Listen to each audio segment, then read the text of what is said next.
Bonjour à tous, ici Pauline Roche. Bienvenue sur ma chaîne dédiée à la santé et aux avancées fascinantes en biotechnologie. Si vous êtes curieux de découvrir comment ces innovations transforment notre bien-être et notre avenir, n'hésitez pas à vous abonner pour ne rien manquer. Prêt à en savoir plus? Bonjour Allons-y! à tous. Dans cette vidéo, je vais explorer une question fascinante. Est-ce que lire ou écouter un livre, c'est vraiment du pareil au même pour notre cerveau? Je vais partager avec vous des recherches intéressantes et des réflexions personnelles sur la manière dont ces deux modes de consommation de l'information influencent notre compréhension et notre mémoire. Que vous soyez un fervent lecteur ou un amateur de livres audio, je suis sûr que vous trouverez des éléments qui résonneront avec votre expérience. Alors, installez-vous confortablement et découvrons ensemble les subtilités de notre cerveau face à ces deux formes de narration. Une récente étude parue dans The Journal of Neurosciences suggère que les processus sémantiques à l'œuvre dans notre cerveau ne différeraient pas selon le sens utilisé pour les appréhender. Une découverte importante qui ouvre des pistes de réflexion afin de mieux comprendre les différences entre un cerveau sain et celui de personnes dyslexiques ou celui de personnes atteintes d'aphasie, trouble survenant généralement après un accident vasculaire cérébral, AVC. À l'ère du numérique, des podcasts, des vidéos YouTube et des livres audio, beaucoup de contenus sont accessibles via le sens auditif. Des études antérieures avaient déjà identifié que les informations sémantiques du langage oral sollicitent de multiples régions du cortex cérébral humain tandis que les perceptions détectables par plusieurs sens, que l'on nomme perception amodale, sollicitent plusieurs grandes zones du cerveau. Les chercheurs voulaient savoir si certaines perceptions précises partageaient le même processus cérébral du traitement de l'information et de sa compréhension. C'est l'objet de cette étude conduite par une équipe de neuroscientifiques de l'Université de Californie et publiée dans The Journal of Neurosciences. Lire ou écouter, cela reviendrait au même pour la compréhension.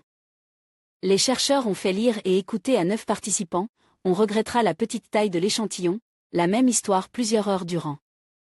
Ensuite, les mots de cette histoire ont été classés selon leur connotation, visuelle, tactile, numérique, relative à une localisation violente, mentale, émotionnelle et sociale, et ont été associés à un code couleur ainsi qu'à des formes précises au sein d'un algorithme afin de s'afficher de manière précise sur une carte du cerveau en 3 dimensions. Enfin, les expérimentateurs ont analysé les mécanismes cérébraux à l'œuvre ainsi que les zones stimulées pour la compréhension sémantique.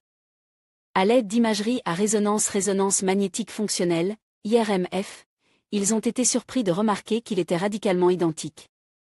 Nous savions que quelques régions du cerveau étaient activées de la même manière lorsque vous entendiez et lisiez le même mot, mais je ne m'attendais pas à de telles similitudes dans la représentation du sens à travers un vaste réseau de régions du cerveau dans ces deux modalités sensorielles, a déclaré Fatma Denise, postdoctorante à l'Université de Californie et auteure principale de l'étude.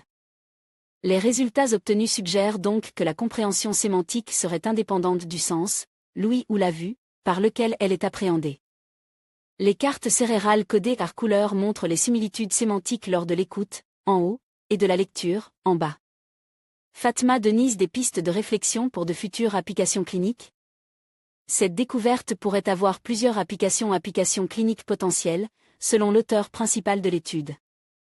De l'amélioration de l'apprentissage chez les personnes dyslexiques et aphasiques jusqu'à identifier les différences neurologiques. En termes de compréhension après un AVC, ou chez des personnes épileptiques comparées à des sujets en bonne santé. Si, à l'avenir, nous découvrons que le cerveau des personnes dyslexiques présente une riche représentation du langage sémantique. Lors de l'écoute d'un livre audio ou d'un autre enregistrement, cela pourrait amener davantage de matériel audio dans la classe. De plus, il serait très utile de pouvoir comparer les cartes sémantiques d'écoute et de lecture des personnes atteintes d'un trouble du traitement auditif, souligne Fatma Denise. Cette découverte, bien que récente, doit être évidemment reproduite et confirmée par d'autres laboratoires, dans d'autres contextes. Et surtout avec des personnes parlant différentes langues. Elle pourrait ouvrir la voie à toutes sortes d'études cliniques afin de mieux saisir les mécanismes à l'œuvre dans les pathologies citées avec l'objectif de mieux les soigner. En conclusion, que vous choisissiez de lire ou d'écouter, l'important est d'engager votre esprit et de nourrir votre curiosité. Les deux modes d'apprentissage stimulent notre cerveau de manière similaire, offrant des bénéfices cognitifs et émotionnels. L'essentiel est de trouver le format qui vous convient le mieux et de profiter de chaque expérience. Que ce soit à travers les pages d'un livre ou les mots d'un podcast, l'essentiel est d'explorer et de découvrir. Merci de nous avoir suivis, et n'oubliez pas de continuer à apprendre chaque jour.